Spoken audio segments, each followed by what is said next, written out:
Je vais avoir un enfant, alors on va vivre ensemble maintenant. La pauvre femme peut sortir. A crié mon frère. Mon père et ma mère acquiescèrent point en les voyant me mettre facilement de côté alors que j'avais été ramené de force à la maison il y a des années, où j'aidais à prendre soin de ma mère et à supporter le coût de la vie. Je me suis sentie à la fois choquée et déçue. Je m'appelle Hélène. On m'a donné un nom qui signifie grandir joyeusement. J'ai aujourd'hui 40 ans. Cependant, à l'âge de 15 ans, j'ai découvert qu'une ancienne maîtresse de mon père s'appelait également Hélène, ce qui m'a amené à douter de l'origine de mon nom. Enfant, je n'ai pas voulu en savoir plus sur le passé délicat de mes parents, à vrai dire, je n'ai pas été très aimée dès mon plus jeune âge. Mon frère Kent a 3 ans de plus que moi, il est intelligent et a une personnalité charmante. Mes parents voulaient un garçon, et Kent, né fils aîné, était très choyé. Nos grands-parents considéraient que le premier enfant devait être un garçon. C'est donc sous une forte pression que ma mère a réussi à avoir un garçon. Kent était donc le plus aimé de la famille. Quant à moi, j'étais toujours habillée avec les vêtements de Kent, je recevais moins d'argent de nos grands-parents au fil des ans et je passais toujours après Kent lorsque je rendais visite à des membres de la famille. Dans des situations où l'on disait généralement « Endure-le parce que c'est ton frère aîné », j'ai été élevée dans le cadre d'une forme particulière d'éducation tardive qui disait clairement « Sois modeste et soutiens les garçons ». En réalité, j'avais l'impression qu'il n'y avait pas seulement un pas, mais plutôt 50 ou 100 pas de différence entre nous. Cependant, ma force réside dans ma personnalité naturellement brillante et directe. Mes parents ont toujours dit que je ne pensais à rien, mais si j'avais été plongée dans mes pensées, j'aurais pu devenir une personne rancunière, sombre et rancunière à l'égard de mon frère. Kent est Kent, et je suis moi, et ce n'est pas grave. Notre famille est ce genre de famille étrange. En acceptant cela, j'ai cessé de me soucier de l'attitude de mes parents. Malgré le favoritisme de mes parents à l'égard de mon frère, je leur suis reconnaissante de m'avoir élevée, et je pense en fait que mon frère, qui a eu un mauvais caractère et m'a brutalisée depuis que nous sommes enfants, fait toujours partie de la famille. Je ne l'ai jamais vraiment détesté. Cependant, ce sentiment a changé à la suite d'un événement inattendu. À la fin de la vingtaine, alors que je travaillais, mon père a pris sa retraite et ma mère, qui était femme au foyer, a commencé à vivre de sa pension. À cette époque, ma mère est tombée malade, s'est retrouvée handicapée et a eu besoin de soins. Je pensais que mon père serait à ses côtés après sa retraite et que ma mère serait tranquille. Mais cette hypothèse était naïve. Hélène, c'est trop pour moi. Reviens à la maison, a-t-il dit. Qu'est-ce qu'il y a? Je ne peux pas travailler si je pars. Je ne peux pas travailler si je rentre à la maison. Pourquoi n'essaies-tu pas un peu avant de dire que tu ne peux rien faire? Tu ne devrais pas parler comme ça à ton père. Quitte ton travail et reviens. Tu ne te soucies pas de maman? Je ne peux pas faire ça si facilement. Mon père a toujours joué le rôle de dominateur à la maison, laissant ma mère s'occuper de tout. Par conséquent, lorsqu'elle est tombée malade, il est devenu impuissant et a semblé vouloir me faire reprendre son rôle à la maison. Comme il ne peut pas travailler près de chez lui, il aurait dû lui demander de l'aide. Pourquoi s'est-il tourné vers moi, dont il ne se souciait guère, dans des moments pareils, alors que je commençais à vivre librement? Mon père a commencé à contacter mon entreprise et je n'ai pas pu me concentrer sur mon travail. Cela gênait mes patrons et mes collègues. J'ai senti leur regard froid. Malgré mon désir de poursuivre le travail que j'aimais, les appels persistants de mon père m'ont épuisé mentalement.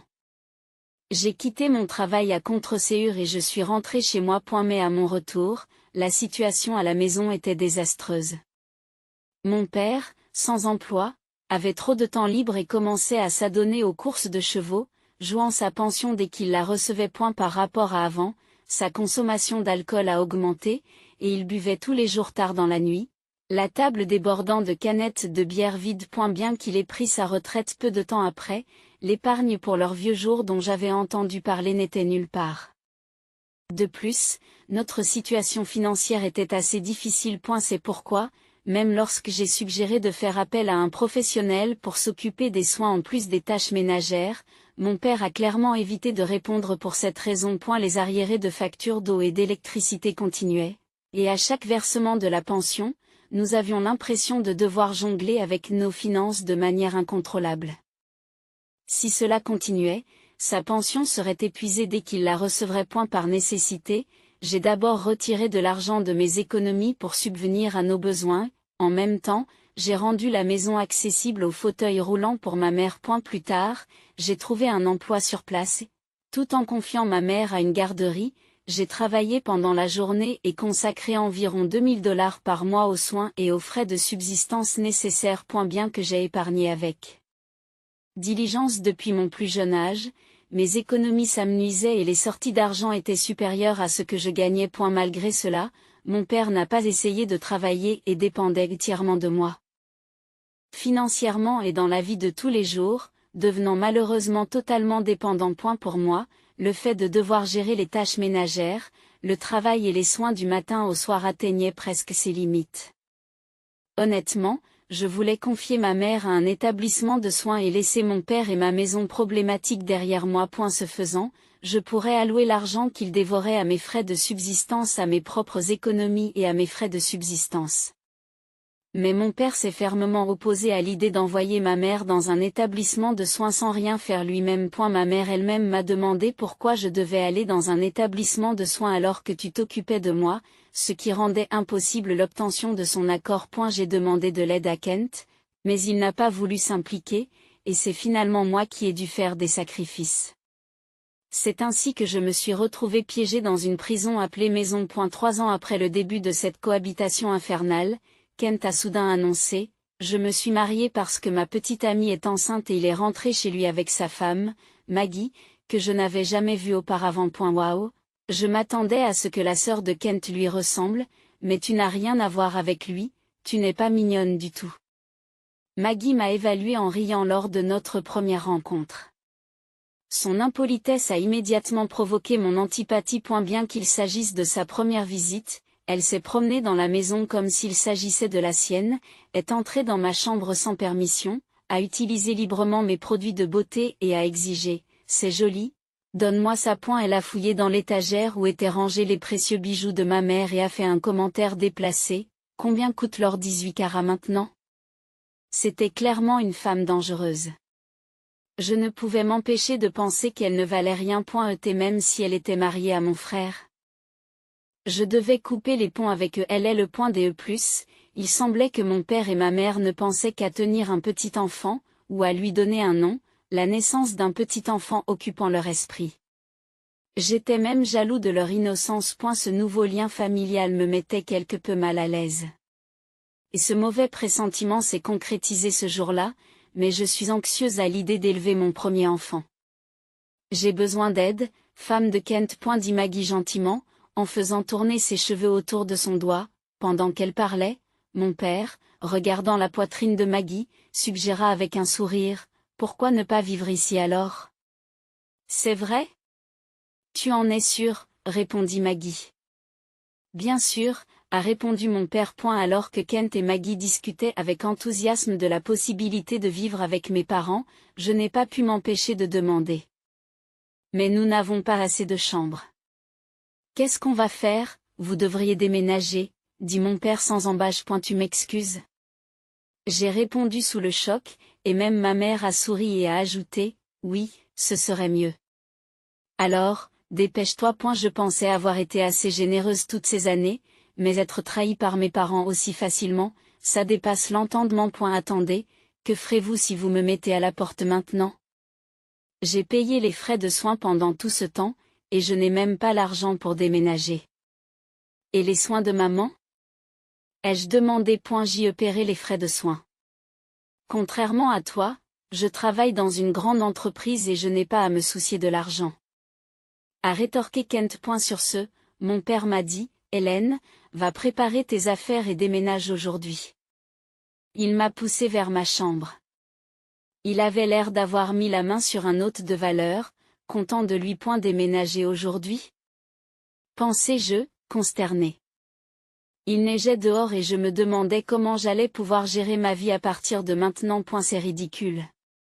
Ai-je dit, montrant mon émotion. Ce à quoi Kent a répondu dédaigneusement, ce n'est pas ridicule. Tu n'es qu'une sœur naïve et faible d'esprit.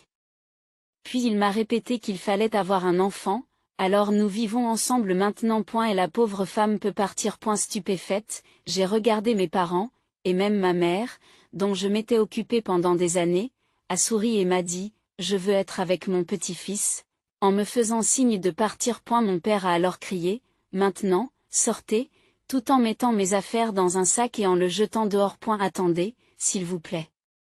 J'ai besoin d'un endroit où rester jusqu'à ce que je trouve un nouveau logement. J'ai supplié. Mais ils m'ont traîné sans ménagement hors de la maison. J'ai eu beau sonner à la porte, il n'y a pas eu de réponse. Après avoir été manipulé par ma famille et traité comme un outil, j'ai toujours gardé le sourire. Même quand ils étaient froids avec moi quand j'étais enfant, c'était ma façon de me protéger, mais ma famille avait d'un grand malentendu. Ils pensent qu'Hélène peut tout supporter et qu'il n'y a donc pas lieu de s'inquiéter. Ce sont des larmes. J'ai quitté le domicile familial et j'ai erré dans les rues la nuit, sans but précis, jusqu'à ce que je trouve un taxi qui m'a emmené dans un cybercafé où je me suis réfugié. Après avoir contacté une amie locale, celle-ci a heureusement accepté de me laisser séjourner chez elle pendant un certain temps. Son soutien a été incroyablement rassurant. Avec son aide, j'ai économisé de l'argent et j'ai fini par devenir indépendante, en recommençant à vivre seule. Je n'ai pas encore économisé assez d'argent pour déménager dans un autre état, mais je garde une certaine distance pour éviter de me retrouver avec ma famille. Eh bien, tu as chien. J'ai décidé en mon âme et conscience de déménager dans un autre état lorsque j'aurai suffisamment d'économies. Cependant, 2 ans après avoir fait ce plan, un jour, à l'improviste, mon père et Kent se sont présentés à mon appartement. Il semble qu'ils aient trouvé mon adresse grâce aux archives publiques. Qui est là? Ai-je demandé, faisant semblant de ne pas les reconnaître. Mon père et Ken se sont alors excusés. Nous sommes vraiment désolés. Nous avons besoin d'aide. S'il vous plaît, faites quelque chose pour Maggie. Nous voulons la mettre à la porte, a plaidé mon père en pleurant. En écoutant leur histoire, il était clair que leur foyer était en plein chaos. Après que leur enfant eut un peu grandi, Maggie a dit en souriant, « Je ne veux plus vivre avec une famille aussi minable », et a chassé sa propre famille de la maison. Mon père s'était complètement laissé séduire par elle, trompé par ses paroles rusées, avait transféré la propriété de la maison à son nom. Il s'agissait moins d'une prise de contrôle que d'une cession volontaire. Les histoires que j'avais entendues m'avaient toujours donné l'impression qu'elle n'était pas à sa place. Elle prétendait être tombée amoureuse de Kent au premier regard et le poursuivait avec ferveur. Kent, qui était charmant et adorable lorsqu'il était enfant, était devenu un homme costaud et poilu, loin de l'apparence typique d'un beau garçon. Étant donné qu'elle aurait pu choisir n'importe quel homme mince et séduisant, je me suis toujours demandé pourquoi elle était attirée par lui. La vérité, c'est que ses intentions reposaient sur la richesse de Kent. Il a été révélé plus tard qu'elle avait un autre homme même après avoir épousé Kent. S'il ne fait aucun doute que Kent est le père de son enfant, il semble que ces liaisons se soient poursuivies même après leur mariage. Lorsque Kent l'a découvert et l'a confronté, ils ont été mis à la porte de la maison le lendemain. On peut supposer que Maggie, prévoyant que sa liaison serait bientôt dévoilée, a habilement convaincu mon père de transférer la maison à son nom. En fin de compte, les actions stupides de ma famille les ont empêchés de passer du temps avec les petits-enfants qu'ils attendaient avec impatience. Et tout s'est retourné contre eux pour aggraver la situation. Maggie avait également utilisé la carte de crédit de ma mère sans sa permission pour acheter un grand nombre d'appareils électroménagers et de bijoux, au point de dépasser la limite de crédit. Alors que j'avais toujours dit qu'elle n'était pas digne de confiance, entendre cela était plus une confirmation de ce que je savais, qu'une surprise. Je n'ai plus de père ni de frère. Laissez-moi vous demander à nouveau, qui êtes-vous, à cet instant? Les visages de mon père et de Kent se sont vidés de leur couleur. Qu'est-ce que tu racontes? Vous nous abandonnez aussi?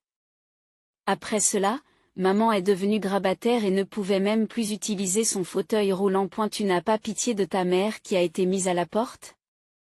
Mon père a crié. De toute façon, si tu es comme ça, c'est parce que tu as changé la propriété de la maison.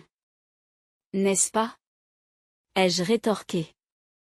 Mon père s'est tu, serrant les dents et réprimant sa colère. Attends, Hélène. Nous sommes une famille. Soutenons-nous les uns les autres. Ken a tenté une réconciliation, mais j'ai repoussé sa main. J'ai demandé de l'aide à plusieurs reprises parce que c'était difficile de s'occuper seul des soins de maman, mais tu as refusé à chaque fois. Que essaies-tu de dire maintenant? J'ai insisté. C'est. Kent a trébuché sur ces mots, et mon père a haussé le ton à sa place. Indépendamment de Kent, tu n'as pas de gratitude pour tes parents? Tu as oublié la gentillesse de ton éducation. En réponse, je leur ai lancé un regard noir et j'ai répliqué. J'ai quitté le travail que j'aimais et j'ai donné de l'argent pour vivre ensemble. Pendant tout ce temps. Après avoir été chassé de la maison, je ne suis pas assez optimiste pour dire encore merci de m'avoir élevé. Je me suis déjà excusé pour cela. A dit mon père. Vous pensez que des excuses suffisent pour que tout aille bien? Alors je vais m'excuser auprès de vous. Désolé, je vais t'abandonner. Je m'excuse, mais je ne t'aiderai pas. Mais pardonne-moi, répondis-je calmement. Qu'est-ce que tu dis? Espèce d'effronté. S'exclama mon père en s'avançant vers moi avec colère, ce à quoi je répondis en utilisant les techniques d'autodéfense que j'avais apprises à l'école. Aïe, aïe, gémit mon père en s'asseyant sur le sol. Kent m'a regardé avec stupéfaction. À ce moment-là, j'ai impulsivement jeté vers une poignée de sel qui se trouvait près de l'entrée. Ah, ils ont tous les deux crié, se couvrant les yeux alors que je les aspergeais de sel, en criant, je ne veux plus voir vos visages avides. Sortez, les chassez-je du porche, tandis que mes voisins se retournaient en entendant ma voix. Je ne me sentais pas gêné, même si ma colère était clairement visible sur mon visage. Papa a réessayé, attends, réglons ça par la discussion. Nous sommes toujours une famille. Je suis désolé, mais je ne pense pas que nous puissions nous comprendre. Tu es déraisonnable, alors ne me contacte plus, déclarai-je fermement. Alors qu'il s'éloigne de la porte en se protégeant les yeux, je parviens à les tenir à distance. Écoutez, c'est la dernière fois. Ne vous mêlez plus de ma vie. Je n'ai plus de famille. Alors quoi qu'il arrive, je n'en saurai rien. J'ai crié. Sur ces derniers mots, je leur ai jeté un regard froid et j'ai fermement refermé la porte d'entrée. Ils se sont attardés à l'entrée pendant un moment, espérant discuter. Mais lorsque j'ai menacé d'appeler la police, ils ont fini par partir. Dans les jours qui ont suivi, j'ai reçu plusieurs lettres de mon père. Il semble que mes parents vivent maintenant chez ma tante, la sœur de ma mère. Les lettres contenaient des messages du genre « N'ayez pas pitié de nous. Aidez-nous ». En les lisant, je me suis senti sincèrement désolé pour ma tante, qui est maintenant accablée par ce couple de personnes âgées gênantes. D'après la 3e lettre de mon père, ils ont imposé à ma tante la charge de s'occuper d'elle, ce qui a causé des problèmes avec son mari, et ils ont été une fois de plus mis à la porte. Aujourd'hui, ils vivent dans un appartement bon marché et tentent de récupérer leur maison, mais comme le transfert de propriété a été effectué par mon père lui-même, ils ne peuvent pas obtenir d'aide juridique. Et leurs chances de succès sont minces. Quant à Kent, il n'a pas divorcé de Maggie, mais vit séparément. Il s'est imprudemment engagé dans une relation avec une autre femme, ce qui lui vaut aujourd'hui l'étiquette d'infidèle. Cette femme était une amie de Maggie, ce qui aurait pu être un piège, mais il n'y a aucune preuve. Les pourparlers de divorce ont commencé lorsque Kent a prétendu que la famille s'était effondrée à cause de l'infidélité de ma femme et qu'il demandait une compensation. Maggie a répliqué en disant qu'il n'y avait aucune preuve que je l'avais trompée en élevant notre enfant. En fait, c'est mon mari qui a été infidèle, et elle réclame maintenant une somme importante au titre du partage des biens et de la pension alimentaire en raison de cette infidélité non prouvée. Les négociations sur le divorce sont au point mort et s'enfoncent dans les difficultés. C'est une situation désordonnée et effrayante. C'est presque une blague. Entre-temps, après plusieurs changements d'emploi, j'ai fini par épouser une personne rencontrée au travail. Comme il s'agissait d'une histoire d'amour sur le lieu de travail, nous étions prudents et ne voulions pas être vus en public. A eu lieu de cela, nous avons loué des appartements à proximité l'un de l'autre et nous avons pratiquement vécu ensemble, en passant la plupart de nos journées chez l'un ou chez l'autre. Une sorte de semi-cohabitation. Un jour, en toute décontraction, il m'a dit, « Et cette actrice s'est enfin mariée. Devrions-nous nous marier aussi ?» Sa proposition légère reste un beau souvenir, car nous sommes tous les deux des gens simples, une grande surprise n'était pas nécessaire, et j'ai apprécié cela. Comme je suis quelqu'un qui ne réagit pas beaucoup, j'aurais été désolé pour lui s'il avait opté pour une grande surprise. La vie vous réserve vraiment des surprises. 2 ans après le début de notre mariage, j'ai eu la chance d'avoir des triplés. N'ayant pas de frères et sœurs, je n'avais pas l'habitude de m'occuper de jeunes enfants. Il est déjà difficile de s'occuper d'un enfant, mais encore plus de 3. J'ai commencé à me plaindre. Heureusement, mon mari et sa famille étaient là pour nous soutenir avec enthousiasme. J'ai donné naissance à un garçon et à 2 filles. Lorsque j'ai appris la nouvelle, j'ai juré de les aimer de la même façon. Mais ce n'était pas nécessaire, car j'en suis venu naturellement à les aimer profondément tous les 3. Avec 3 enfants, il n'est pas toujours possible de gérer une attention égale, comme de se tenir la main. Dans ces moments-là, je dirais qu'il faut faire 100 pas chacun. Au bout de 100 pas, nous passons d'un côté à l'autre, pour que cela reste amusant. Cependant, les enfants sont capricieux et disent parfois, « Aujourd'hui, je veux tenir la main de papa à la place. » Néanmoins, il semble qu'ils aiment leur père et leur mère de la même manière, ce qui est ma plus grande joie. À l'avenir, j'espère construire un foyer où tout le monde sera heureux, comme mon nom l'indique. Alors que je pensais cela, j'ai remarqué que les triplés gribouillaient hardiment sur les murs de notre nouvelle maison avec des crayons de couleur. Oh, arrêtez ça. Cela ne va pas faire plaisir à papa et maman. Oh là là, ils sont si proches et font les mêmes bêtises ensemble. Ah, maintenant les murs sont colorés. Tandis que je nettoie les graffitis, des souvenirs d'enfance me reviennent en mémoire. Une fois, mon frère et moi avons gribouillé sur le mur, mais il a été le seul à être grondé. Quant à moi, on m'ignorait, comme si je n'existais pas. Aujourd'hui, en observant mes propres enfants, je me rends compte qu'il est juste de les gronder équitablement. Lorsque mon mari rentre à la maison et me voit faire le ménage, il rit et dit, « C'est dur, mais leur créativité est vraiment remarquable et ils m'aident à nettoyer. » Cette expérience me fait chaud au cœur. Voilà ce qu'est la famille. Est se soutenir mutuellement, parfois réprimander, parfois féliciter, mais surtout s'aimer.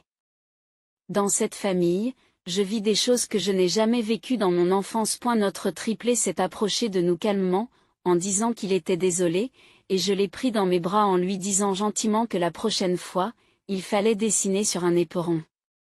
De nombreux défis nous attendent. Mais avec cette famille, j'ai le sentiment que nous pouvons tout surmonter. Ma vie commence vraiment ici. Demain, nous dessinerons ensemble sur une grande feuille de papier.